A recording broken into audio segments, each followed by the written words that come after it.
Hi everyone and welcome back to Chef Seats. Today we're going to be making brownies. This is definitely one of my guilty pleasures. How can you not resist? Double coated chocolate, powdered sugar, and a nice cold glass of milk. Best thing about it, just like always, only thing we're going to need are a few simple ingredients. So, let's get started guys.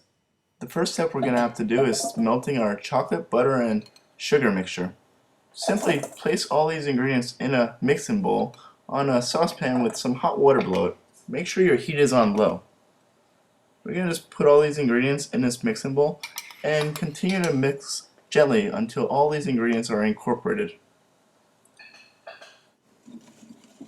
Keep mixing gently and don't steer too far away from it.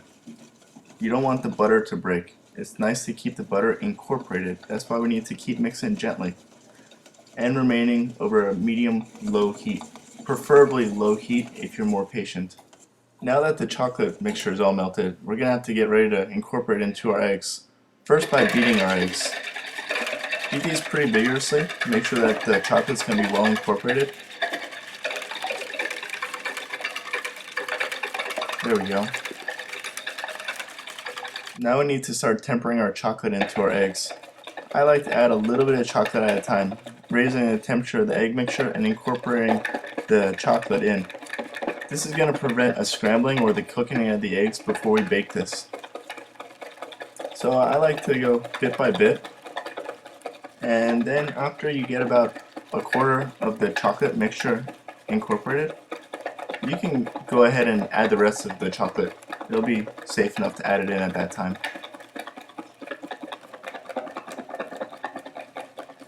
There we go. Let's just add the rest in now. Mix it all nice and evenly. And after we have all this chocolate incorporated, let's just very carefully add some vanilla.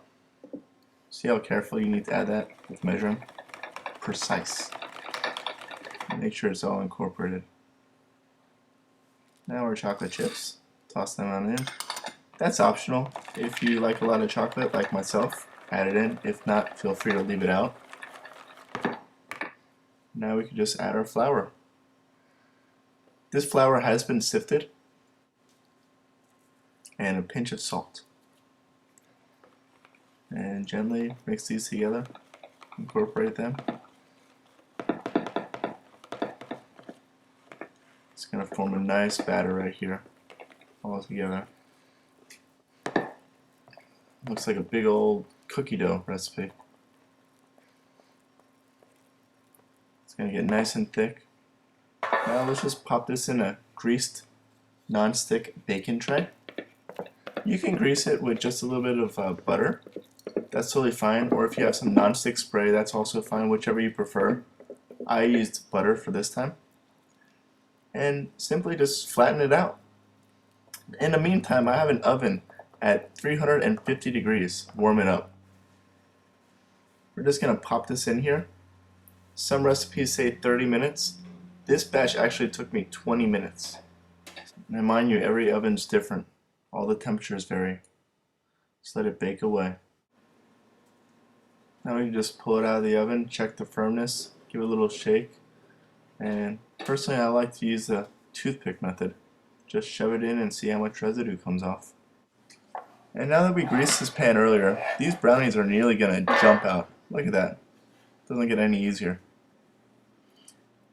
Feel free to cut them into any size or shape that you prefer. And since that these are my guilty pleasure and I like a lot of brownies, I'm going to cut them into large portions. So one at the top, one at the bottom, turn to the side.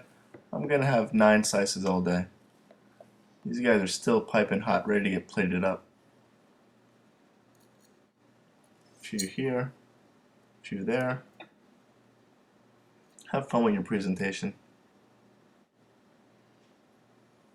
Scatter out through a whole plate. Lace it with some powdered sugar all over it. There we go. Lots of powdered sugar. Lots and lots and lots of powdered sugar. Don't hold back on this. Then we could grab some of our chocolate and grate some of our chocolate all on top of it. I'm actually using the mandolin here my favorite little kitchen tool. And you know, it feels like we're just missing something. I know. Big tall glass of ice cold milk to go with these steaming hot brownies. The world's best pairing. Oh yeah. Well folks, there you have it. Some of the best brownies we're gonna have. I'm really excited and thanks for watching this video. Like always, here's the recipe as following, and I'm really excited to hear about how everything turned out for you. Tell me if you did any changes also. Thanks for watching, please like and subscribe.